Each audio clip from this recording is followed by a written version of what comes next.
Assalamualaikum warahmatullahi wabarakatuh. Bismillahirrahmanirrahim. Alhamdulillahirabbil alamin. Kita berjumpa lagi di channel Ismail Dinamis. Mudah-mudahan tetap sehat dan tetap semangat belajar. Ya, semuanya, hari ini kita sudah memasuki hari kedua bulan suci Ramadan tanggal 14 April 2021.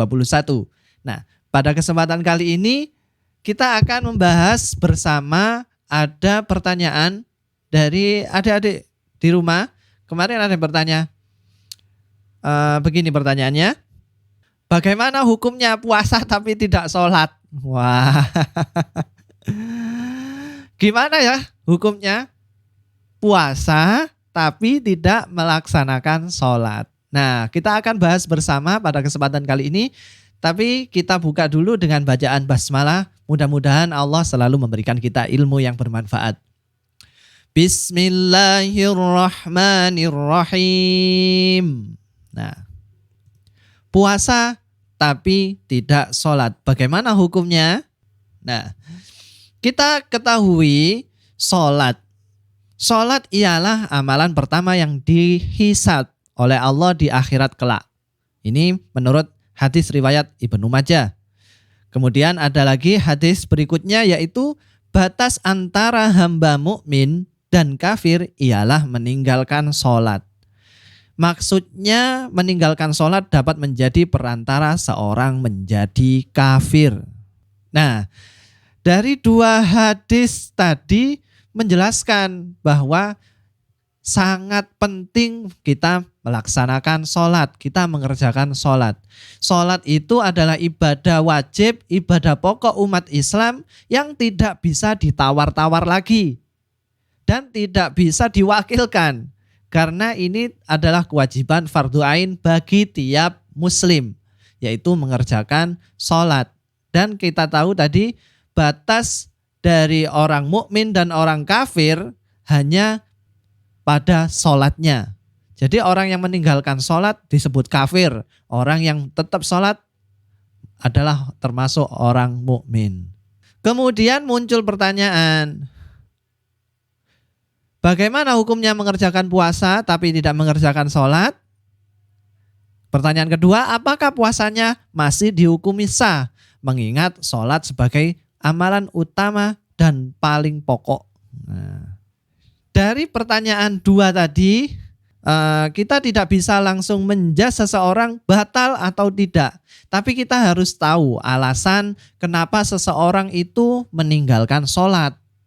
Nah, ada beberapa alasan orang meninggalkan sholat. Apa saja alasannya? Yaitu yang pertama, alasan mereka meninggalkan sholat adalah meninggalkan sholat karena mengingkari kewajibannya. Nah, ini alasan yang pertama, meninggalkan sholat karena mengingkari kewajiban. Nah, semuanya perlu tahu bahwa orang yang jelas-jelas mengingkari kewajiban yang sudah diberikan oleh Allah, seperti sholat, puasa, zakat, haji, ya, itu adalah kewajiban. Jika orang meyakini itu bukan kewajiban dan mengingkarinya, maka bisa disebut orang itu murtad, yaitu keluar dari Islam. Dan orang yang keluar dari Islam, yang asalnya Islam kemudian keluar dari Islam, termasuk orang kafir. Dan orang kafir atau orang murtad tersebut akan kekal di neraka. Nanti ketika mereka sudah meninggal, apalagi orang itu dalam keadaan murtad dan meninggal, maka akan kelak kekal di dalam neraka. Seperti dalam surat Al-Baqarah, wa may yartad minkum an dinihi fayamut wa huwa kafirun faulaika habitat a'maluhum fid dunya wal akhirah wa ulaika ashabun nar hum fiha khalidun.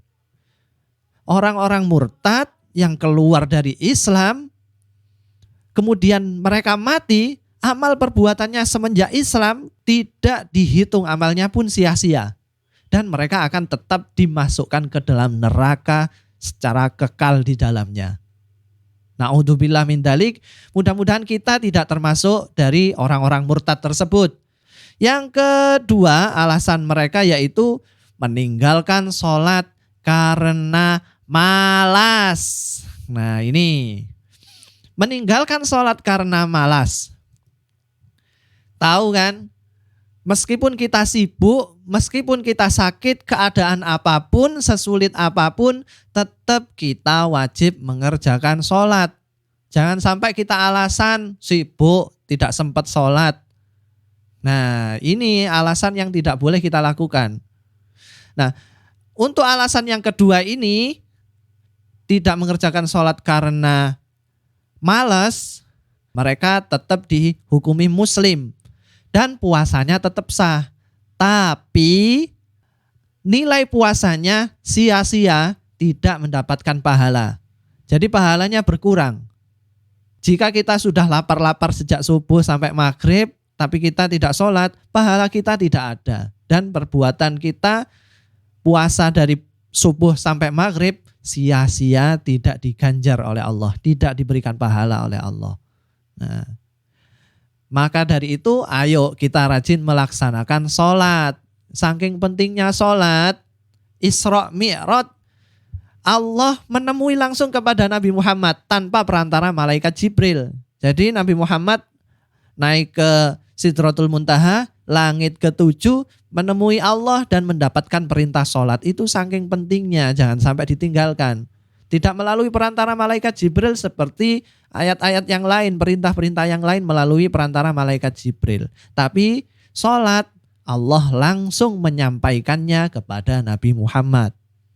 Nah dari situ meskipun kita sakit tetap sholat. Kita bepergian tetap sholat. Sesibuk apapun harus melaksanakan sholat. Karena itu sudah kewajiban kita sebagai umat Islam. Apalagi kita sudah dewasa dan syarat-syarat wajib sholat sudah terpenuhi, maka kita harus melaksanakan sholat itu.